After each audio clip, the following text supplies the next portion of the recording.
Chegou o que você estava procurando no YouTube, aquela aulinha de Enem para te safar, para te dar aquela informação rápida, precisa e de forma objetiva. Solta a vinheta que hoje é o drive-thru da informação. Vem comigo!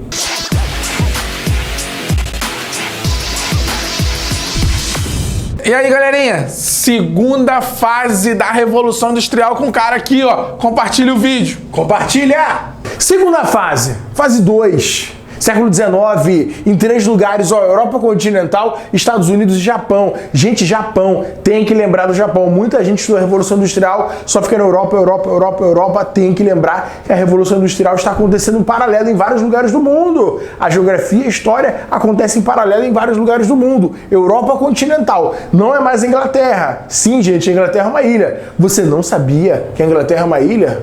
Gente, a Europa é um continente, mas a Inglaterra é uma ilha e faz parte da Europa.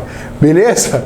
Vamos lá. Qual a parada? Na Europa continental, mais especificamente na Europa central, França, Itália, Alemanha, Áustria, Bélgica, está se desenrolando um processo de revolução industrial. A Europa está saindo de um processo de iluminismo, de renascimento, ou seja, está vendo que um território de efervescência intelectual, inovações técnicas e científicas que estão proporcionando muitos avanços. Esses avanços vão evoluir a produção e a Europa continental, essa Europa central, vai entrar também nesse processo, ok? Estados Unidos, os Estados Unidos dão uma sorte muito grande. Assim, as pessoas perguntam, ué, professor, os Estados Unidos deu uma sorte porque ele não era uma colônia de exploração, ele era uma colônia de povoamento. Então, tem um escritor chamado Eduardo Galeano que ele vai nos atentar para uma coisa muito importante. O que é? Quando o gringo, quando o inglês chega nos Estados Unidos, ele não encontra ouro, não encontra diamante, não encontra um clima bom para plantar cana.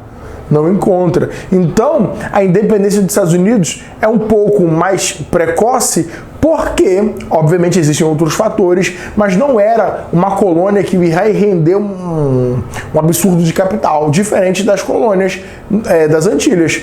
Por exemplo, a Jamaica. A Jamaica rendia muita cana. Jamaica rendia muita cana. Produção de açúcar e outros minerais, ok?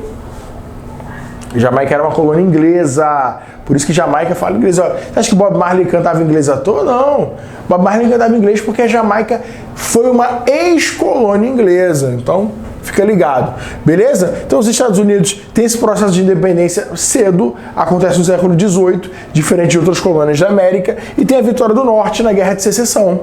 Então, você tinha uma rivalidade entre Norte e Sul, o Sul mais agrário, onde tinha escravidão, a questão do algodão, e o Norte um projeto mais industrialista, de acumulação de capital por outras vias.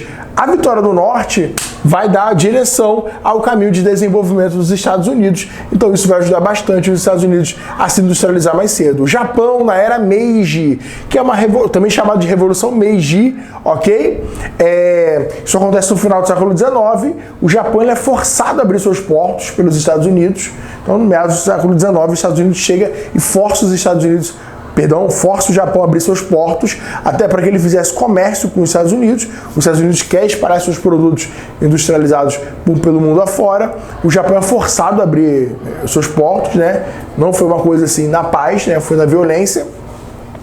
E o Japão tem a seguinte ideia: se eu não me industrializar, eu vou ficar na mão desses caras. Então o que eu vou fazer? Eu vou investir em ciência, em tecnologia, educação, vou mandar os meninos estudar lá fora, para quando os meninos voltarem com a bagagem intelectual absurda e implementar aqui o que já foi implementado lá. Deu certo? Óbvio, a história tá aí, né? Não é à toa que minha câmera que tá me gravando agora é uma câmera japonesa. Olha só, os caras, ó, o japonês tem olho rasgado, mas ó, tem visão de futuro. Então, esse é um pouco do contexto histórico desses 3 lugares. Mas o que essa revolução muda no mundo, né? O que ela muda no mapa? O que ela muda no globo? Vamos lá.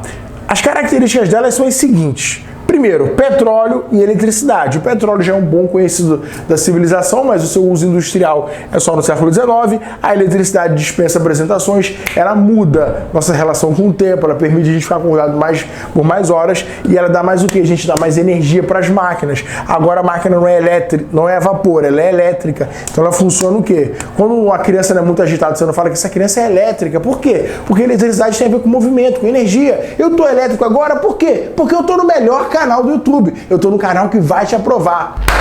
Não sai daí, vem comigo. Eletricidade, petróleo e eletricidade, essa dupla aí, esse binômio de quê? De revolução, de avanço técnico, de crescimento.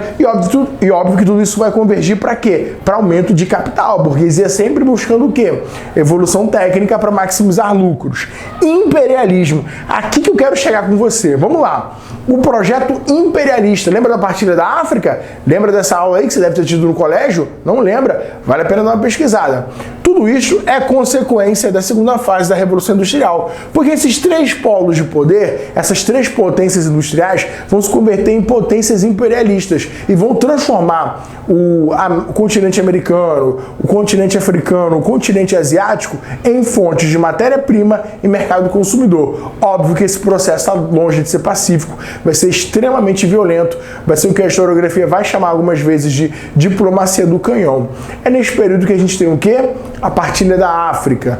As potências imperialistas da Europa vão partilhar a África como uma colônia, como uma pizza francesa. Vão dividir em várias colônias. É óbvio, né, que você vê ali aquele traçado das fronteiras assim, bem reto, bem quadradão. Foi uma coisa muito grosseira. Vão usar a estratégia do dividir para dominar, ou dividir para conquistar, onde tribos historicamente rivais serão colocadas no mesmo território, a fim de que essa celeuma, esse atrito, favoreça a espoliação, a exploração dos países africanos.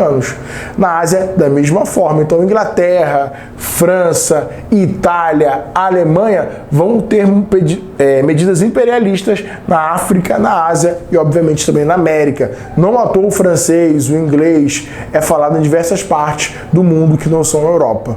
Já parou para pensar nisso? Não parou? Gente, vocês acham que o mundo fala inglês como língua mãe, como língua materna por causa dos Estados Unidos? Não, claro que não. O próprio Estados Unidos fala inglês porque foi uma colônia inglesa. Então, essa questão da linguagem já nos dá uma pista de como o imperialismo foi um processo assim muito forte, como ele vai formar subjetividade, como ele vai formar cultura. A língua aí, obviamente, é um dos maiores simbolismos ou rastros, vestígios desse processo colonizador.